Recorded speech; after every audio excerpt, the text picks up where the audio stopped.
Good evening, Committee and City Council. I'm Kathleen Mallory, Planning and Sustainability Manager for the City. This evening, Committee and Council will consider an agreement to prepare a transit-oriented development, high-quality transit corridor specific plan. In July of 2023, the City Council authorized the City Manager to apply for a SCAG Regional Early Action Planning Grant, known as a REAP 2.0 grant.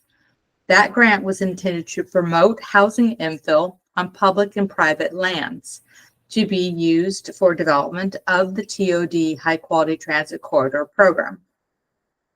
The REAP program is intended to support actions at the programmatic level to increase and create greater capacity for housing along corridors and transit stops, reduce per capita vehicle miles traveled, increased housing supply at all affordability levels, affirmatively further fair housing as identified within the city's housing element, and facilitate the implementation of adopted regional and local plans to achieve these goals. As part of that grant application, there was no required city financial match required.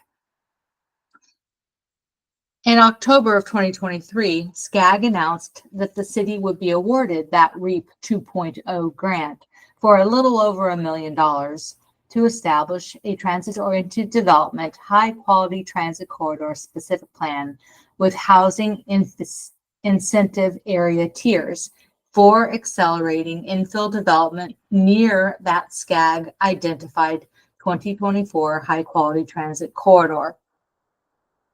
The intent of the grant was to develop affordable housing tiers that would then facilitate graduated density in proximity to the 2025 high quality transit corridor, identify infrastructure gaps to accommodate accelerated infill development within that same area, implement 2 housing element programs from the city's certified housing element, and advance the City Council approved climate action and adaptation plan to accelerate housing, land use, and transportation to bridge the gap and to reach climate resiliency. Since grant award, the city has been going back and forth with SCAG with various grant deadlines, provisions, documents required. The feasibility of this grant will not be fully known until June or July of this year.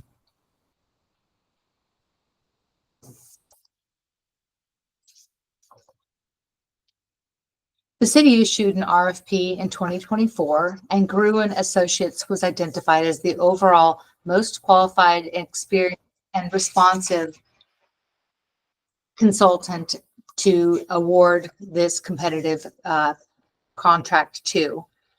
This agreement would be for 2 years and not to exceed the contract balance that would be issued by SCAG. There would be no city funds to be allocated towards the project. The city is still waiting to hear back from SCAG if the grant will be extended to June 30th, 2027. The city will terminate both its contract with Gruen and the city signed MOU with SCAG if the grant is not extended. The contract's being initiated now due to the time frame established to accomplish the grant work, and that time frame that was aggressive and established by SCAG. With the City Council being dark in August, and in the event SCAG approves the extension sooner, by the committee and ultimately City Council taking action to approve this contract with Gruen, will be poised to initiate the work identified within the contract. Staff's recommendation is that the Community Services, Public Safety, Housing, and Development Committee recommend that the City Council approve and authorize the mayor to execute a 2-year agreement with Gruen Associates in the amount not to exceed $1,075,609 for the preparation of the transit-oriented development, high-quality transit corridor specific plan and associated tasks. This concludes staff's presentation.